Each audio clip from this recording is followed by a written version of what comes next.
Welcome to Sahara. কত সুন্দর একটা ভিউ।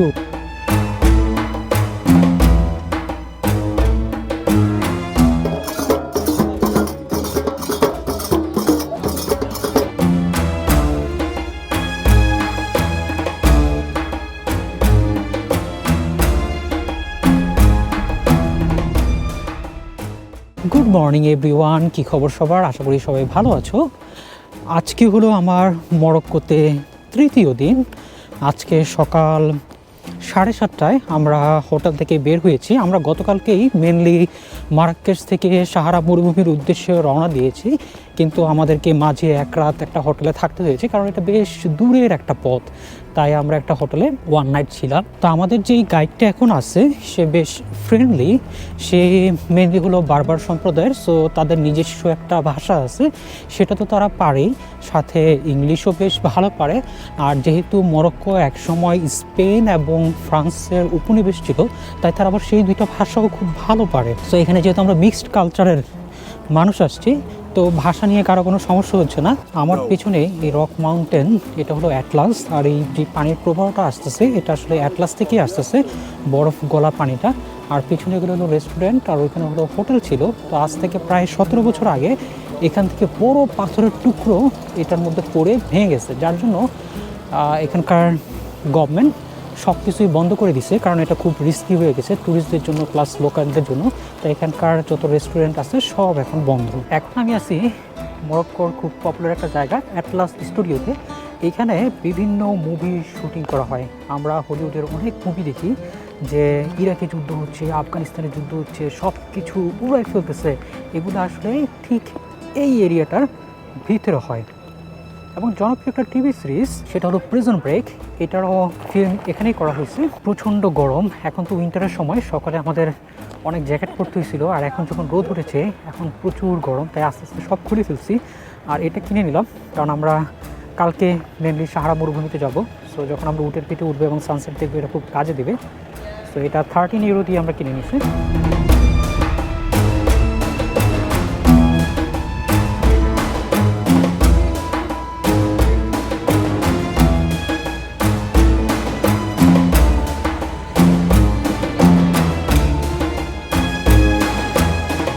ফাইনালি সাহারা মরুভূমিতে চলে আসছি। এখন উটের উপরে আছি, এটা দিয়ে আমরা সাহারা মরুভূমির মাঝে যাব, যেখানে আমাদের 1 থেকে 1.5 ঘন্টা সময় লাগতে পারে।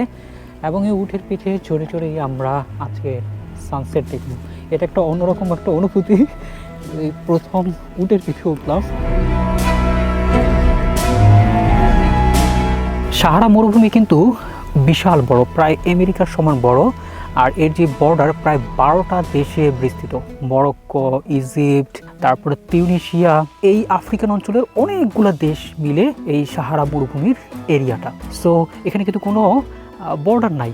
আর ছোটোবেলা থেকে শুনে আসছি যে মরুভূমিতে একবার হারাই গেলে তার বেঁচে ফিরে আসা সম্ভব না। ব্যাপারটা এখান থেকে দেখলে অনেকটা সেরকমই মনে হয়। কিন্তু এটা কি আসলে সবসময় মরুভূমি ছিল? আজ থেকে প্রায় 20,000 বছর আগে এটা কিন্তু মরুভূমি ছিল না, এখানে সাগর ছিল। কিন্তু আমরা যে টেকটনিক প্লেটের কথা জানি, সেই টেকটনিক প্লেটের চেঞ্জের কারণে কিন্তু এখানে সাগর, নদী যা কিছু ছিল সব শুকিয়ে গেছে এবং এখানেই বালু হয়ে গেছে। মাঝে মাঝে কিন্তু এখানে বালুর ঝড় হয়। ঝড় হলে জাস্ট কিছু মাস আগে, হয়তো 2 থেকে 3 মাস আগে এখানে বড় ধরনের একটা ঝড় হয়, তখন এগুলো সব ভিজে গেছিলো। ভিতরে যে বেডটা ছিল সব ভিজে গেছিলো, পানি টানি, মানে অবস্থা পুরো খারাপ হয়ে গেছিলো। আমরা সবসময় দেখেছি যে মরুভূমিতে যখন উট হাঁটাহাঁটি করে তখন তার একটা ছায়া এখানে দেখা যায়। তো আমরা এখানে যারা আছি, আমাদের উটের প্লাস আমাদের একটা ছায়া এই সাহারার বুকে দেখা যাচ্ছে। ও আমাকে অনেক পছন্দ করছে, একটু পর আমার পায়ের সামনে চলে আসতেছিল। অবশেষে আমরা আমাদের ক্যাম্পে চলে আসছি। এটা হলো আমাদের ক্যাম্পের রুমটা দেখতে অনেকটা এরকম। এই হলো আমাদের বেড, আর এই হলো ওয়াশরুম। এই হলো ওয়াশরুম, সব হলো মরুভূমির মধ্যে। এটা হলো আমাদের প্রাইভেট।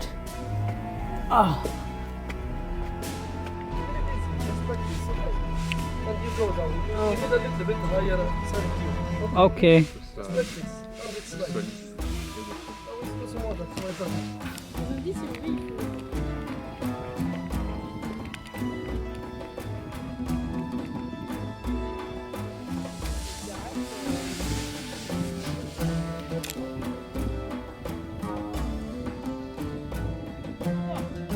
Perfect.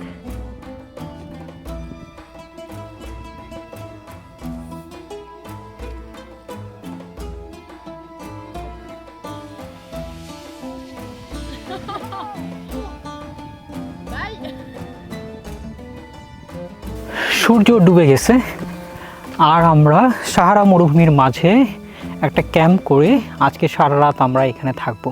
আমাদের ক্যাম্পগুলা দেখতে এরকম ছোট ছোট ঘর, সেখানেই আমরা শেয়ার করে থাকবো। আর ওখানে কিছুক্ষণ পরে বনফায়ার হবে, কারণ সন্ধ্যা হবে। সন্ধ্যার পর আমরা যখন ডিনারটা করব, ডিনারের পরে সবাই এখানে বসে আমরা বনফায়ার দেখব। সাথে এখানে যে বারবার জনগোষ্ঠী আছে তারা এখানে নাচানাচি করবে, সেটা আমরা এনজয় করব। আর এইখান থেকে শুনেছি খুব সুন্দর তারা দেখা যায়।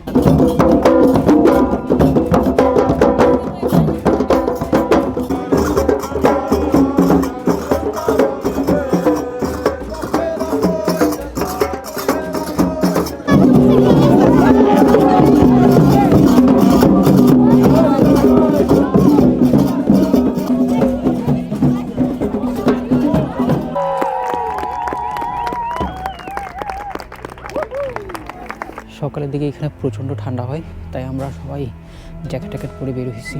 আর আমার সাথে আমার টিম মেম্বাররা আরও 2-1জন আছে, যারা গতকালকে এখানে লাফালাফি করে পায়েটা একটু ব্যথা পাইছে, যার জন্য এখন একটু রেস্ট নেবে। কত বিশাল এই মরুভূমি! যখন সূর্য উঠবে তখন এই বালির কালারটা চেঞ্জ হবে, তখন দেখতে আরও বেশি সুন্দর লাগে। এত সুন্দর উজ্জ্বল সোনালি একটা কালার হবে তখন। মরুভূমির মধ্যে এই সকাল 8টা বাজে হাঁটাহাঁটি করতে ভালোই লাগছে, কারণ 8:30টার দিকে এখানে সূর্যোদয় হবে। সো এখানেই আমরা গ্রুপ করি, আর পুরো গ্রুপটাকে আমি লিড করতেছি গতকালকে থেকে। এই জন্য খুব মজাও হয়েছে। আমরা খুব বেশি দূরে যাব না, কারণ দূরে গেলে আবার তো ফিরে তো আসতে হবে। অনেকেই আছে অনেক দূর পর্যন্ত হেঁটে হেঁটে চলে গেছে, তো সেই দিকে আমরা যাব না। আর এখানকার আরেকটা সমস্যা হলো, এই বালু এত পরিমাণ জুতার ভিতরে ঢুকছে, যার জন্য জুতো আমাদের টাইট হয়ে গেছে, যে এখন জুতার ভিতরে আর পায়ে রাখা যাচ্ছে না। আমাদের সানরাইজ দেখা শেষ, এখন আবার আমরা আমাদের ক্যাম্পে ফিরে যাচ্ছি। পিছনে হলো ওটা আমাদের ক্যাম্প। আর আরেকটা তোলা আসছে, তারা এখন সানরাইজ দেখতে আসছে, কিন্তু সান অলরেডি রাইজ হয়ে গেছে, যেটা একদম ভিতর থেকে ওঠে বালুর, সেটা ওরা দেখতে পাবে না। আমাদের ক্যাম্প লাইফটা ফাইনালি শেষ, এখন আমরা চলে যাব। আর রাতে আমরা এখানেই পার্টি করেছিলাম। তো এখান থেকে যাওয়ার জন্য, কারণ এখানে তো ডিরেক্ট গাড়ি আসতে পারবে না, যে গাড়ি দিয়ে আমরা এখানে আসছি, তো এখান থেকে যাওয়ার জন্য 2টা ওয়ে আছে। একটা হলো মরুভূমিতে যে গাড়িগুলো চলতে পারে, সেটা একটা ওয়ে, আর আরেকটা ওয়ে হলো উটের পিঠে করে। তো আমরা গতকালকে উট দিয়ে আসছিলাম, তো আজকে যাওয়ার সময় আমরা উট দিয়ে আবার যাব, কারণ এটাই আমার কাছে একটু বেশি ভালো এবং অ্যাডভেঞ্চারাস লাগছে। তবে ক্যাম্পের মধ্যে থাকলেও ক্যাম্পটা খুব কমফোর্টেবল ছিল, খুবই ভালো লাগছে। আমাকে একটু ওরা আপগ্রেড করে দিয়েছিল, কারণ আমার শেয়ার রুম এবং শেয়ার ওয়াশরুম ছিল, কিন্তু এখানে আসার পর দেখলাম যে আমাকে সব প্রাইভেট, তো ভালো মানেরটাই দিয়েছে। গতকাল রাতে বেশ ভালো একটা মরুঝড় হয়েছিল, কারণ আমরা মরুভূমিতে মরুঝড়ের কথা অনেক শুনেছি। তো রাতে যখন 12টার দিকে একটু বেডে শুয়েছিলাম, কারণ সারাদিন জার্নি করেছি, একটু টায়ার্ড ছিলাম, তো যখন শুয়েছিলাম তখন হঠাৎ করে বেশ জোরে সোরে বাতাস শুরু হলো, আর আমাদের ক্যাম্পটা কাঁপতেছিল, যদিও ভয় পাই নাই। আর এখানে আসার পর আমার কাছে মনে হয়েছে যে আমরা ট্যুরিস্ট না, আমরা এখানকার মানুষদের গেস্ট।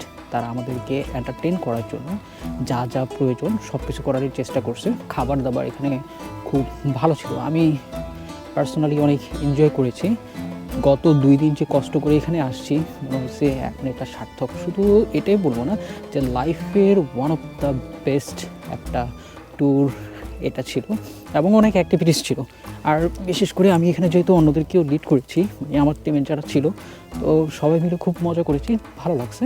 এখন ওদের একটা গ্রাম দেখতে বেরিয়েছি, তো উপর থেকে যখন নিচে নামতেছিলাম তখন আমি স্লিপ করে পড়ে গেছি। স্লিপ করে পড়ে যে বেশ ভালো ব্যথা পেয়েছি, পাথরের উপর পড়ে গেছি।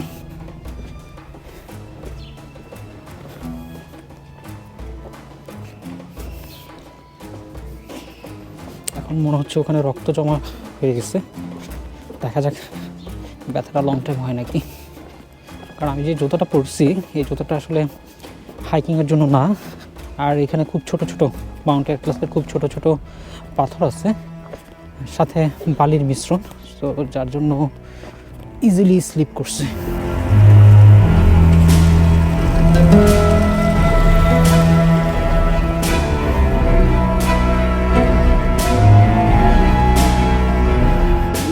Only just like Berber people. Okay, Berbers. You are going to do up the mountain, Berber. You are going to Sahara, Berber. That's they mean in Morocco, guys. In everywhere, you find Berbers. And please, that they mean in Morocco as well.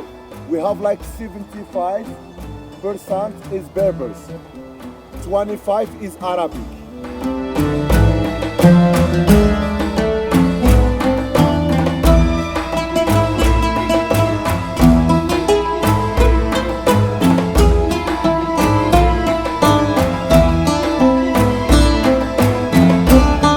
আমি ওদের একটা যে বারবার জনগোষ্ঠী যেখানে থাকে তাদের যে ভিলেজটা সেখান থেকে ঘুরে আসলাম। এই মাটির তৈরি ঘরগুলা কিন্তু যে সরু সরু রাস্তা, তারা কিন্তু অনেক ফ্যামিলি ওয়াইজ তারা বাস করে।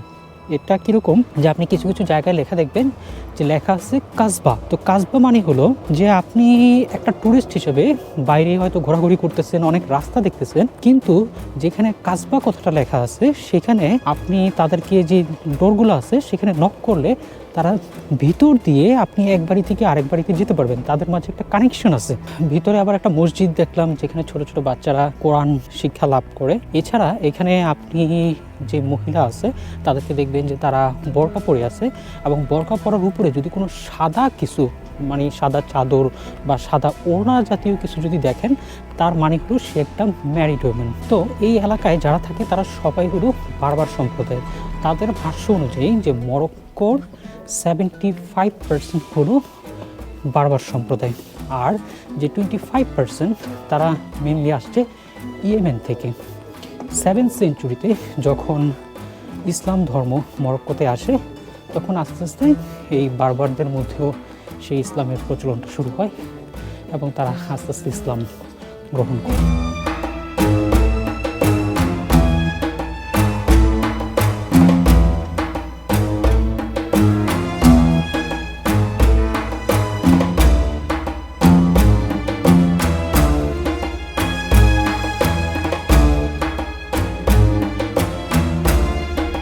এখন আমরা আরেকটা ফোর্ট্রেস দেখতে আসছি।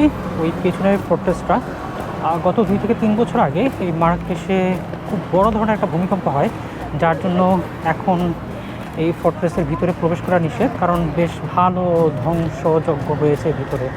আর এটা এখন রিস্কি, যে কোনো সময় ভেঙে পড়তে পারে, এই জন্য এখন কাউকে প্রবেশ করতে দেয় না, শুধু আমরা বাইরে থেকে দেখতে পারবো।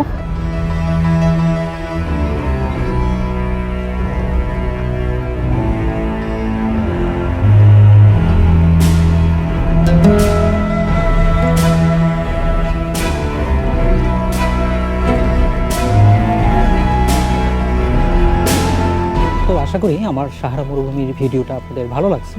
আর যদি ভিডিওটা ভালো লাগে তাহলে অবশ্যই লাইক, কমেন্ট এবং সাবস্ক্রাইব করতে পারেন, এবং অন্যদেরকে শেয়ার করতে পারেন, কারণ পৃথিবীর বিভিন্ন প্রান্তে ঘুরে বেড়ানোর সুন্দর সুন্দর মুহূর্তগুলো আমি চেষ্টা করি আপনাদের সাথে শেয়ার করার। তাহলে পরবর্তীতে আবার অন্য কোনো দেশে নতুন কোনো ভিডিও নিয়ে চলে আসবো। ততদিন পর্যন্ত সবাই ভালো থাকুন। বাই।